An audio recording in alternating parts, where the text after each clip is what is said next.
October is Breast Cancer Awareness Month, as you likely know. 1 in 8 women here in the United States will develop breast cancer over the course of her lifetime.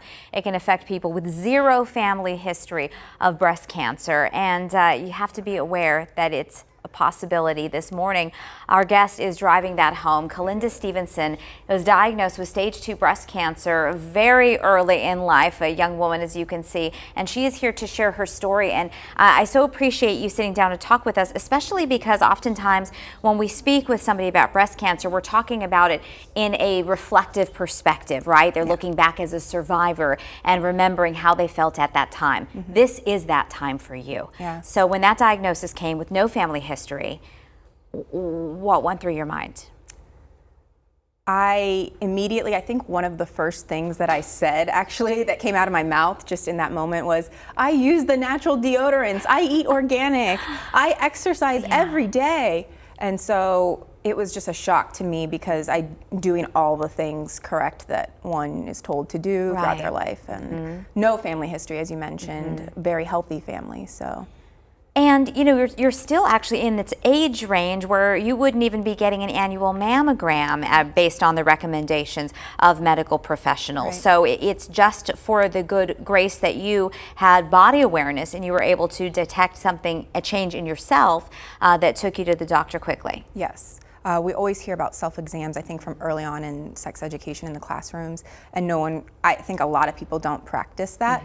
Luckily I did every once in a while. I wasn't consistent. Of course, now that's changed, but so many of my friends have booked wellness exams now, have started self-examing, and early detection truly is key in this battle because of that, I'm able to have options in terms of my treatment plan. Yeah, it is everything, right? And also having an awareness of how your body changes through the course of a month, and knowing that you might be having fluctuations that don't necessarily mean what you're grappling with right now.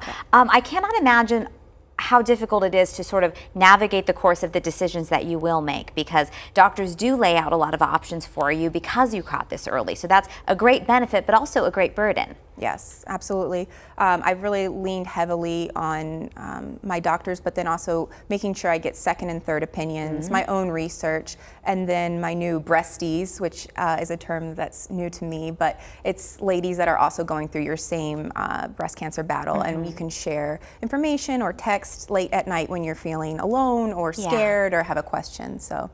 Yeah, really building that community up is important. And one of the things that is important for you to tackle personally, you've decided, is leaving your options open for having children later. Should you end up needing to have chemotherapy, that would diminish your fertility chances, right? Absolutely. Okay. Yeah.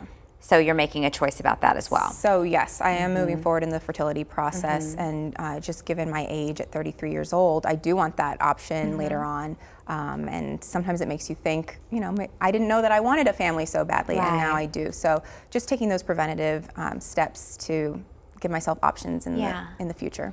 Kalinda, how are you coping with the, I would imagine you'd be a lot of not only sadness, but anger. I mean, the why me?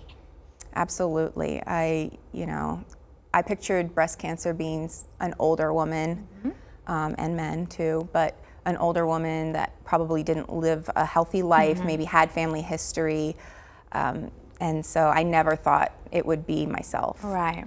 At all. So when you talk with girlfriends who probably, until you're going through this, weren't really aware that it could hit anybody at any time, and we just don't know. I mean, the formulas don't always lead to the answers, right? You don't have to be at the highest risk to actually get breast cancer. What do you tell the women in your life that you care about, that you want to stay healthy? Know your body, listen to your body. Start examining now when you're healthy. If you can get in for a mammogram, it's kind of iffy with certain insurances, get in and just have that baseline so that you know if you're self-examining in a month and you feel a lump, that's not normal, that was not there before.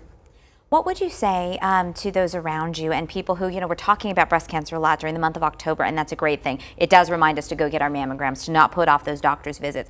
But what about what we should say to somebody maybe who has gone through it, but maybe they fear it will return, or somebody like you who has this journey laid out in front of her? How can people support you best? I really appreciate you asking that question because there are certain now words and phrases that just trigger anger within me. I bet. If one more person tells me to stay positive, it's all in the mind.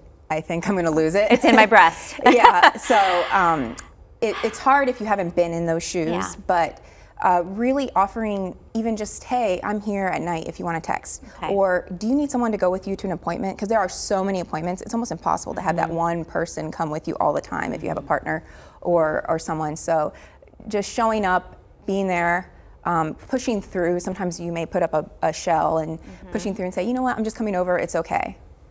Those things are really, really helpful. Well, I know you have very close friends, and you're getting a lot of support, but thank you so much for sharing your story. I think it is so important because it puts a light bulb up there. I mean, it can happen to you, it can happen to anybody. So take care of yourself, ask questions, be proactive, and we wish you the absolute best in this journey and plan to talk to you next October about how you already kicked its butt and are moving on, right? I can't wait. Okay, Thanks, thank Olivia. you.